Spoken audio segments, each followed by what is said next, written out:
Hello అండి, అందరికీ నమస్కారం. మన చందమామ కథలకు మనసారా స్వాగతం. ఇప్పుడు మనం చెప్పుకోబోతున్న కథ తాత మనుమళ్ళ ఆట. రచన వసుంధర గారు. ఈ కథ ఫిబ్రవరి 1982 బొమ్మరిల్లులో ప్రచురించబడిందండి. ఇక కథలోకి వెళ్దామా మరి. కర్పూర దేశంలో గత 50 ఏళ్లుగా ప్రజారాజ్యం నడుస్తోంది. 2 ఏళ్లకోసారి ప్రజలంతా సమావేశమై తమ పాలకుణ్ణి ఎన్నుకుంటున్నారు. ఎన్నికలప్పుడు అభ్యర్థులు ప్రజలకు బోలెడు వాగ్దానాలు చేసేవారు.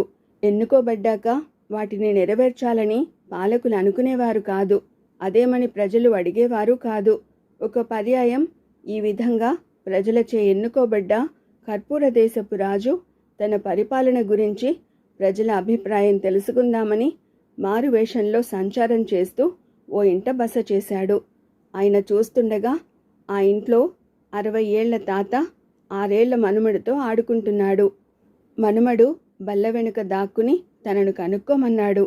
తాతకు వాడు స్పష్టంగా కనబడుతున్నాడు. అయినా తాత అక్కడే తిరుగుతూ, "ఎక్కడున్నావురా? ఎంత వెతికినా కనపడవేమిరా?" అనసాగాడు.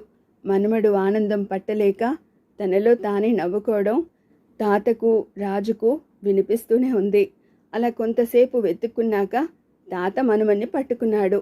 ఆట పూర్తయ్యాక రాజు తాతను సమీపించి, "చిన్నపిల్లల మనస్తత్వం విచిత్రమైనది. మీరు తనను చూస్తున్నారని వాడికి తెలుసు. అయినా కనపడడం లేదని నమ్మి సంతోషపడుతున్నాడు" అన్నాడు. అందుకు తాత నవ్వి, "ఇందులో వింతేముంది? అసలు కర్పూర దేశంలోని ప్రజలందరూ చిన్నపిల్లలే కదా" అన్నాడు. అది విని రాజు ఆశ్చర్యపోవడం చూసి తాత ఇలా అన్నాడు, "ఎన్నికల ముందు కాబోయే రాజు వచ్చి ఏమేమో చేస్తానని ప్రజలకు చెబుతాడు. ప్రజలది విని అతన్ని రాజును చేస్తారు. చెయ్యాలని రాజు అనుకోడు, చెయ్యడని ప్రజలకు తెలుసు. అయినా సరే ఎన్నికలప్పుడు పాలకులు వాగ్దానాలు చేస్తుంటే ప్రజలు హర్షధ్వానాలు చేయడం తాత మనుమళ్ళ ఆట వంటిదే కదా." ఇదండి బొమ్మరిల్లులోని వసుంధర గారి రచన తాత మనుమళ్ళ ఆట. చందమామ, బొమ్మరిల్లు పిల్లల మాసపత్రికలలో సహస్రాధిక కథలు, ఎన్నెన్నో నవలలు స్పృశించిన ఏకైక కథకులు వసుంధర. అయితే ఇప్పటిదాకా మీరు విన్నవి బొమ్మరిల్లు కథలు వాల్యూమ్ 1 బుక్లోనివండి.